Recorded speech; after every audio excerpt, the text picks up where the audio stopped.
નમસ્કાર વિદ્યાર્થી મિત્રો, આજે આપણે ધોરણ 10 માં સંસ્કૃત વ્યાકરણ વિશેનો અભ્યાસ કરીશું।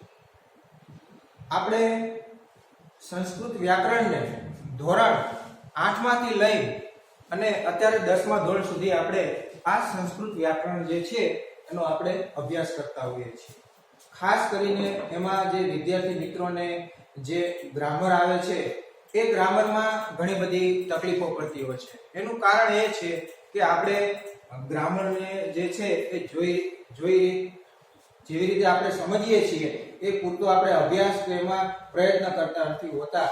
એટલા માટે આપણે આજે સંસ્કૃતની અંદર ખાસ કરીને ધોરણ 10 માં આજે કાળ આપણે કાળનો અભ્યાસ કરીશું અને એમાં પણ જુદા જુદા જે કાળ આવે છે, જેમ કે વર્તમાન કાળ જે છે, વ્યસ્તન ભૂતકાળ છે, વિદ્યાર્થ છે, આજ્ઞાત છે, આવા જુદા જુદા જે કાળના જે પ્રત્યયો જે છે એને લઈને આજે આપણે અભ્યાસ કરીશું। અને આજના આપણા આ પ્રથમ લેક્ચરની અંદર આજે આપણે વર્તમાન કાળના જે પ્રત્યયો જે છે એને લઈને આપણે આજે અભ્યાસ કરીશું। આજે તમે જો કે સંસ્કૃત વ્યાકરણની અંદર જે વર્તમાન કાળના જે પ્રત્યયો જે છે, જે ખાસ કરીને જે મી વહ મહ સી થ થ તી ત અંતિ આવા જે પ્રત્યયો આપણે ધોરણ 8 માંથી લઈ ધોરણ 10 સુધી આપણે એનો અભ્યાસ કરતા હોઈએ છીએ। અને જે અલગ અલગ આપણા જે ધાતુઓ જે છે, જેમ કે પટ, લેખ, આવા જે ધાતુઓ જે છે એ ધાતુઓ ઉપરથી આપણે રૂપોને કેવી રીતે બનાવવા, ધોરણ 10 માં તમે જોવા જાઓ તો પરીક્ષાની અંદર રૂપો ઓળખવાના હોય છે કે ભાઈ આ વર્તમાન કાળનું છે, વ્યસ્તન ભૂતકાળનું છે, આજ્ઞાતનું છે કે વિદ્યાર્થનું છે। તો આજે આપણે એમાં વર્તમાન કાળના જે પ્રત્યયો જે છે એને લઈને આજે આપણે અભ્યાસ કરીશું। હવે આપણે ધોરણ 8 માંથી લઈ ધોરણ 9 અને અત્યારે હાલમાં ધોરણ 10 માં આપણે મોટા ભાગે સંસ્કૃત સાહિત્યની અંદર 4 પ્રકારના ગણનો અભ્યાસ કરવામાં આવે છે। તમે જોઈ શકો છો કે એમાં પહેલો ગણ, ચોથો ગણ, છઠ્ઠો ગણ અને 10મો ગણ આપણા જે સિલેબસ છે સંસ્કૃત આપણે જે ગુજરાત પાઠ્યપુસ્તક મંડળમાં, અને એમાં આપણે આ 4 પ્રકારના ગણનો વિવિધ રીતે આપણે આજે અભ્યાસ કરવાનો છે। આ ગણ જે છે, હવે કોઈ પણ ગણ હોય એના વિકરણ પ્રત્યયો પણ હોય છે। તો આપણે અહીંયા જોઈએ વિકરણ પ્રત્યયો।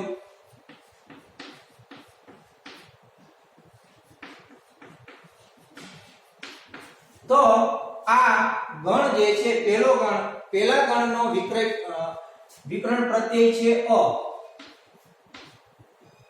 ચોથા ગણનો વિકરણ પ્રત્યય છે ય,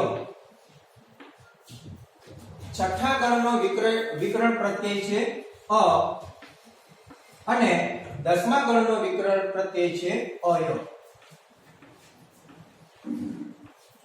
હવે આપણે જોઈએ કે કોઈ પણ ધાતુ આપણે જ્યારે રૂપો બનાવતા હોય કે વર્તમાન કાળના હોય, વ્યસ્તન ભૂતકાળના હોય, પરસ્મૈ પદ, આત્મનેય પદ, એ કોઈ પણ રૂપો આપણે જ્યારે બનાવતા હોય ત્યારે આપણે ધાતુ હોય એ ધાતુને કોઈ પણ વિકરણ પ્રત્યય લાગ્યા પછી એ આપણે એના રૂપો જે છે એ વર્તમાન કાળના હોય, એ વ્યસ્તન ભૂતકાળના હોય તો એને આપણે વ્યવસ્થિત બનાવી શકીએ। માનો કે આપણે કોઈ પણ પઠ ધાતુ જે છે સંસ્કૃત સાહિત્યમાં કે ભાઈ પઠ એટલે કે ભણવું।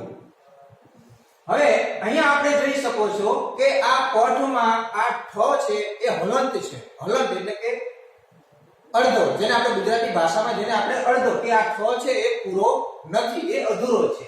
હવે એમાં આપણે અવિકરણ પ્રત્યય ઉમેરીએ તો એક આખું જે ધાતુનું જે સ્વરૂપ છે એ પૂર્ણ બની જાય છે।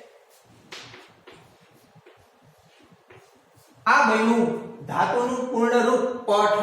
અહીં આપણે જોઈ શકો છો હલંત છે એ હલંત નીકળી ગયો, એટલે વિકરણ પ્રત્યયનું આ મહત્વ રહેલું છે। જેમ ગુજરાતી ભાષાની અંદર વ્યંજન અને જે સ્વરો આવેલા હોય છે, કોઈ પણ વ્યંજન હોય એ સ્વર વગરનો અધૂરો છે, એમ આ સંસ્કૃત સાહિત્યની અંદર પણ આ જે ધાતુઓ આપેલા છે એ ધાતુઓની અંદર એની પાછળ કોઈને કોઈ વિકરણ પ્રત્યય જે છે એ જોડાયેલો હોય છે.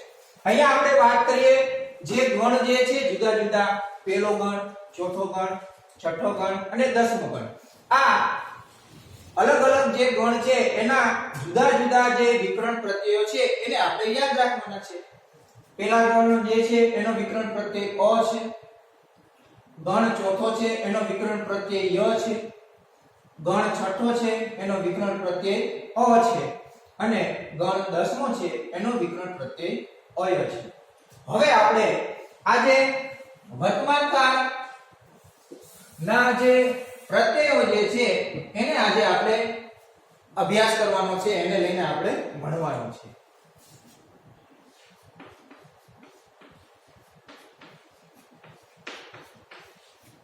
વર્તમાન કાળ પરસ્મિત પદ.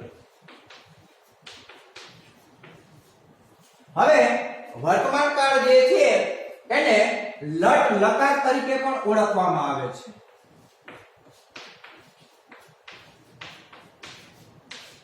અમુક વખતે ધોરણ 10 માં પ્રશ્ન પૂછવામાં આવ્યો, 3-4 શબ્દો મૂકેલા હોય અને એમાં પૂછવામાં આવ્યું હોય કે ભાઈ નીચેનામાંથી વર્તમાન કાળ પરસ્મૈ પદનું રૂપ ઓળખાવો, અને અમુક વખતે આવું પણ પૂછવામાં આવેલું હોય કે નીચેનામાંથી લટ લકારનું રૂપ તમે ઓળખાવો, ત્યારે આપણને ખ્યાલ હોવો જોઈએ કે વર્તમાન કાળ છે એનું બીજું નામ છે લટ લકાર. 2018 અને 19 ની પરીક્ષામાં, બોર્ડની પરીક્ષામાં લટ લકારના રૂપો એવું નામ ફેરવીને પૂછવામાં આવ્યું હતું, જેથી કરીને વિદ્યાર્થીઓ કન્ફ્યુઝ પણ થઈ ગયા હતા. તો આપણે જાણી લઈએ કે વર્તમાન કાળ જે છે એને લટ લકાર તરીકે પણ ઓળખવામાં આવે છે. હવે આપણે જોઈએ છીએ કે જે ધોરણ 8 માંથી લઈ ધોરણ 10 માં સુધી આપણે ધોરણ 8 માં આપણે રૂપો ભણતા હતા. એકવચન, દ્વિવચન, બહુવચન, પ્રથમ પુરુષ, દ્વિતીય પુરુષ, ત્રીજો પુરુષ. જોઈએ આપણે કેવી રીતે.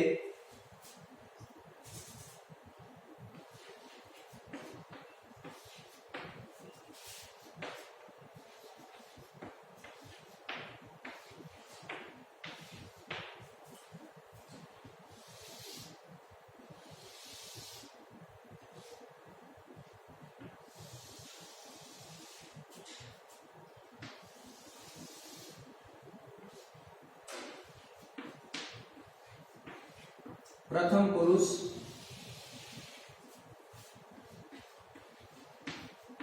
દ્વિતીય પુરુષ અને ત્રીજો પુરુષ. હવે અહીંયા આપણે જોઈ શકીએ છીએ કે આ વર્તમાન કાળ પરસ્મૈ પદ જે છે એનો આ એક પ્રકારનો કોઠો છે, જેને આપણે યાદ રાખવાનો છે પરીક્ષામાં. આ કોઠો જો તમને યાદ હશે તો આના ઉપરથી આપણે વર્તમાન કાળનો જે શબ્દો બનેલા છે એ શબ્દોને આપણે ઓળખી શકશું.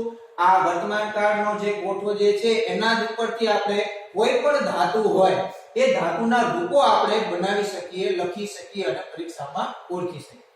હવે આ ત્રણ પુરુષો જે છે, પ્રથમ પુરુષ, દ્વિતીય પુરુષ અને ત્રીજો પુરુષ. પ્રથમ પુરુષને તો આપણે ઓળખી શકીએ ભાઈ પ્રથમ પહેલો પુરુષ. દ્વિતીય પુરુષને ઘણી વખત મધ્યમ પુરુષ તરીકે પણ ઓળખવામાં આવે છે. તમે જોઈ શકો છો આ પ્રથમ પુરુષ અને ત્રીજા પુરુષની વચ્ચે મધ્યમાં આવેલો છે, એટલે આને મધ્યમ પુરુષ તરીકે પણ ઓળખવામાં આવે છે. અને ત્રીજો પુરુષ જે છે એને એક બીજા અન્ય નામથી પણ ઓળખવામાં આવે છે, જેને કહેવાય છે અન્ય પુરુષ. પરીક્ષાની અંદર જો અન્ય પુરુષ આવું લખેલું હોય તો આપણે મૂંઝાવાની જરૂર છે નહીં. પ્રથમ પુરુષ, દ્વિતીય પુરુષ, ત્રીજો પુરુષ અથવા દ્વિતીય પુરુષને ઘણી વખત મધ્યમ પુરુષ તરીકે પણ ઓળખવામાં આવે છે અને ત્રીજા પુરુષને ઘણી વખત અન્ય પુરુષ તરીકે પણ ઓળખવામાં આવે છે. હવે અહીંયા ત્રણ વચનો આપેલા છે, એકવચન, દ્વિવચન અને બહુવચન. હવે આપણે જોઈએ એના જે પ્રત્યયો જે છે એ પ્રત્યયોનો આપણે આજે અહીંયા મૂકી. પ્રથમ પુરુષ એકવચનનું રૂપ છે મી. પ્રથમ પુરુષ દ્વિવચનનો પ્રત્યય છે વહ.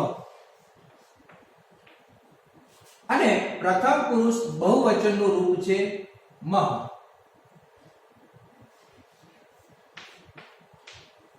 પછી દ્વિતીય પુરુષ અથવા તો મધ્યમ પુરુષ એકવચનનું રૂપ બને છે સી.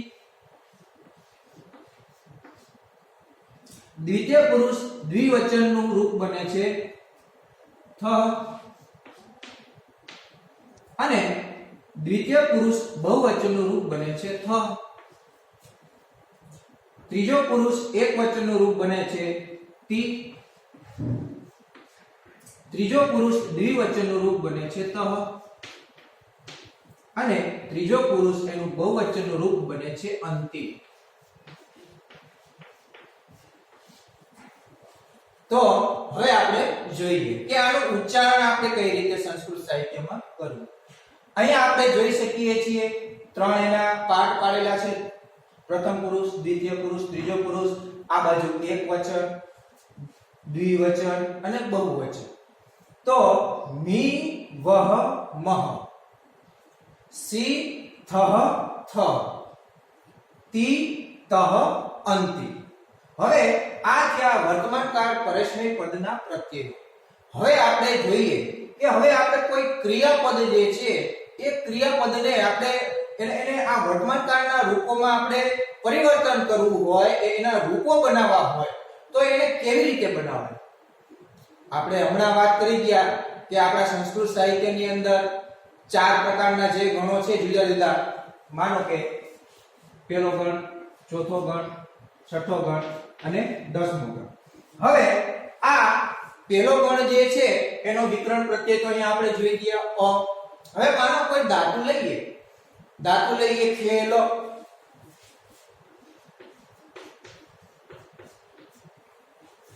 ખેલ. હવે એમાં આપણે વિકરણ પ્રત્યય ઉમેરીએ અ.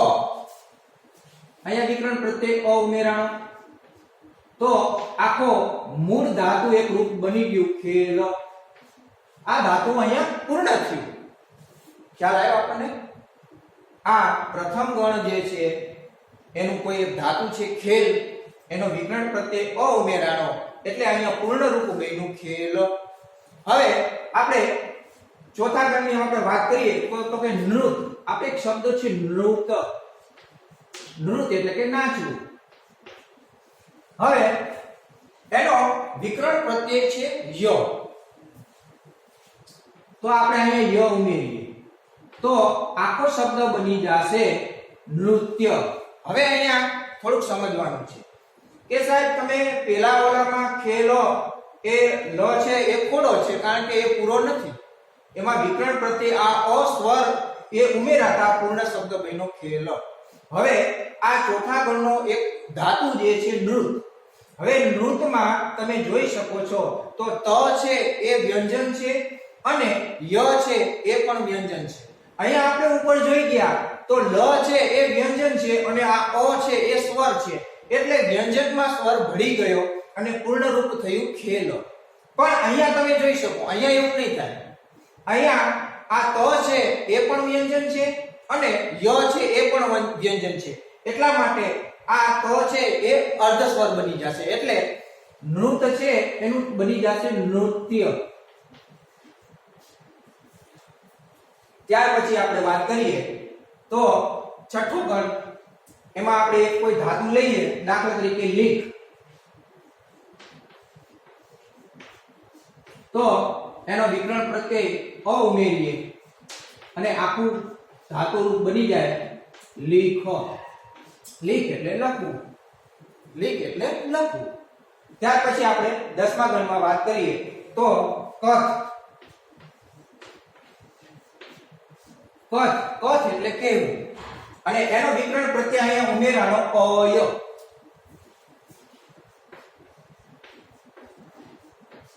એટલે એનું પૂર્ણ રૂપ બન્યું કથય. ખ્યાલ આવ્યો? આ પહેલા આપણે 4 ગણનું એક ઉદાહરણ લીધું. પહેલા ગણનું, ચોથા ગણનું, છઠ્ઠા ગણનું, 10મા ગણનું. આપણે એક ધાતુ લઈ લીધી કે પહેલા ગણની ખેલ, નૃત, લેખ, કથ અને એમાં આપણે વિકરણ પ્રત્યય ઉમેરો અને એક આખું જે ધાતુનું પૂર્ણ રૂપ છે એ બન્યું. કોઈ પણ ધાતુ હોય જો એમાં વિકર્ણ પ્રત્યય તો લાગેલો હોય અને હોય. કોઈ પણ ધાતુ વિકર્ણ પ્રત્યય વગર અધૂરો છે અને આપણે રૂપો પણ ન બનાવી શકીએ જો એ ધાતુની અંદર વિકર્ણ પ્રત્યય ન ઉમેરાનો હોય તો આ તમે આટલું લખી શકો છો.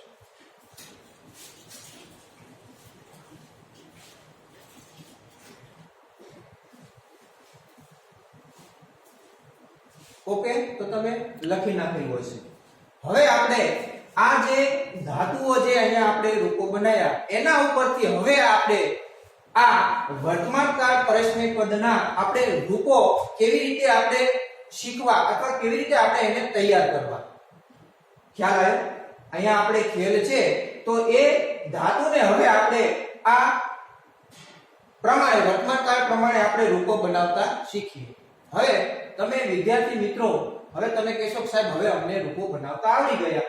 હવે માનો કે તમે આ ખેલ શબ્દ જે છે તો ખેલને આપણે રૂપો બનાવીએ તો ખેલમી, ખેલવ, ખેલમ આવું રૂપ થશે. તો આ તો ખોટું પડે. તો કે કેમ છે? હવે આપણે એ સમજીએ. હવે જો કે અહીંયા આ મ છે એ આખો છે અને વ છે એ પણ આખો છે. એટલે તમે અહીંયા જોઈ શકો આ હલંત નથી, આ આખો છે અને આ પણ આખો છે. એટલે ખાસ કરીને મ અને વ જ્યાં આવતા હોય ત્યાં અહીંયા અ જે છે એ અ માં એક નિયમ પ્રમાણે એનું આ થઈ જશે. એટલે ખેલ જે છે લ ની પાછળ આપણે જે અ નું ઉચ્ચારણ કરીએ છીએ એ અ નહીં પણ આપણે આ લગાડીશું એટલે ખેલા એવું થઈ જશે. ત્યારે આપણે રૂપો આપણે જોઈએ તો આ પ્રમાણે બનશે. કેવી રીતે? ખેલામી, ખેલાવહ, ખેલામહ. પછી અહીંયા આપો ખેલસી. અહીંયા લો, અહીંયા ખેલાસી નહીં પણ અહીંયા ખેલસી, ખેલથ અને ખેલથ. ખેલતી, ખેલતઃ, ખેલંતી. ખ્યાલ આવ્યો? આ ખેલ એટલે કે રમવું. આ ખેલના આપણે રૂપો બનાવ્યા કે ભાઈ ખેલામી, ખેલાવહ, ખેલામહ, ખેલસી, ખેલથ, ખેલથ, ખેલતી, ખેલતઃ, ખેલંતી. હવે આપણે નૃત્યની આપણે વાત કરીએ તો અહીંયા પણ તમે જોઈ શકો છો કે મ આખો છે, વ પણ એ આખો છે, આ પણ મ છે એ આખો છે, આ અર્ધ નથી એ પૂરો છે પણ તમને દર્શાવવા માટે અહીંયા લીટી કરેલી છે. તો અહીંયા પણ તમે જો નૃત્ય જે છે તો એનું આપણે રૂપ નૃત્યામી, નૃત્યાવહ, નૃત્યામહ, નૃત્યસી, નૃત્યથ, નૃત્યથ, નૃત્યતિ, નૃત્યતઃ, નૃત્યંતી. આ વાત થઈ નૃત્યની. હવે છઠ્ઠો આપણે ગણ લઈએ કે ભાઈ લીખ. તો અહીંયા પણ તમે જોઈ શકો છો તો લીખમી, લીખવ, લીખમ એ પ્રમાણે નહીં પણ નિયમ પ્રમાણે તમે જોવા જાઓ તો અહીંયા મ આખો છે, અહીંયા પણ વ આખો છે. જ્યારે મ અને વ આવે વર્તમાનકાળ પરસ્મય પદમાં ત્યારે આપણે આટલું યાદ રાખવાનું કે ત્યારે અ નો આ થઈ જશે. શું થશે? નિયમ પ્રમાણે છેલ્લે જે ઉચ્ચારણમાં આપણે લીખો તો ખ ની પાછળ અ એ સ્વર એ ભળેલો છે એટલા માટે એ અ નો આપણે આ તરીકે ઉચ્ચારણ કરીશું તો અહીંયા રૂપો બનશે લીખામી, લીખાવહ, લીખામહ, લીખસી, લીખથ, લીખથ, લીખતી, લીખતઃ, લીખંતી. આ છઠ્ઠા ગણના છે. હવે આપણે વાત કરીએ 10મા ગણની. તો કે પદ. તો તેમાં પણ આપણે જોઈ શકો કે મ અને વ એ આખો છે. તો કથિયામી ય છે એનું ઉચ્ચારણ છેલ્લે શું થશે? ય ને પણ યા. એ આ પ્રથમ પુરુષ પૂર્વક યાદ છે. બાકીના જે બધા 6 રૂપો છે એમાં તો જે એનું મૂળ રૂપ છે એ પ્રમાણે એનું એ પ્રમાણે રહેશે. કથિયામી, કથિયાવહ, કથિયામહ, કથયસી, કથયથ, કથયથ, કથયતિ, કથયતઃ, કથયંતી. તો આ જે રૂપો જે છે એ આ પ્રમાણે બનાવી શકીએ છીએ અને આ જે પ્રથમ ગણના, ચોથા ગણના, છઠ્ઠા ગણના અને 10મા ગણના જે રૂપો છે એ આ પ્રમાણે બને છે. ફક્ત આપણે યાદ એ રાખવું કે મ, વ આ પ્રથમ પુરુષ જે એકવચન, દ્વિવચન અને બહુવચન રૂપ છે ત્યાં કણે કોઈ પણ ધાતુ હોય એની પાછળ જે સ્વર બનેલો હોય વિકરણ પ્રત્યય અ એનું ઉચ્ચારણ આપણે આ ખાસ કરીને લખવામાં ત્યારે આપણે જ્યારે ઓળખવામાં આવે પરીક્ષાની અંદર તો ત્યારે આપણે તમે બનાવવા જઈ તો ખેલમી, ખેલવહ, ખેલમી તો એ આખું ખોટું પડે. આપણું 1 માર્કનો આપણો ગુણ જે છે એ જતો રહે. પણ આપણે યાદ રાખવાનું કે પ્રથમ પુરુષમાં એકવચન હોય, દ્વિવચન હોય કે બહુવચન હોય એમાં આપણે અ નું આ તરીકે ઉચ્ચારણ કરવાનું અને લખવાનું પણ આ તરીકે. બાકી દ્વિતીય પુરુષ અને જે તૃતીય પુરુષ છે એમાં તો જે છે એ પ્રત્યય પાછળ જે છે એ ઉમેરી દેવાનું અને એ પ્રમાણે આપણે રૂપો બનાવી શકીએ. તો આ હતા વર્તમાન કાળ પરસ્મય પદના પ્રત્યયો અને આ પ્રત્યયો આપણે ધોરણ 8 માંથી લઈ અત્યાર સુધી આપણે ભણીએ છીએ. તો હવે તમને હું એક પ્રેક્ટિસ માટે તમે બીજા રૂપો જે છે એ તમારે આ પ્રમાણે બનાવીને લખવાના છે. તો એ તમે લખજો. પઠના પેલો ગણ પઠ છે એ પઠના બનાવજો. ચોથો ગણ છે નસ એના પણ બનાવજો. છઠ્ઠો ગણ છે પ્રવતાવિશ એટલે પ્રવિશ એટલે પ્રવેશ એના પણ બનાવજો. અને 10મો ગણ છે રચ એના તમે બનાવજો. પ્રયત્ન કરજો બનાવવાનો. અને આપણે આ બીજા આ એન્ડમાં આપણે જ્યારે વર્તમાન કાળનું જ્યારે પૂર્ણ થશે ત્યારે આનું હું સોલ્યુશન હું તમને આ બોર્ડ ઉપર કરાવીશ. તમે અહીંયા જે મને શાંતિથી સાંભળો એ બદલ આભાર.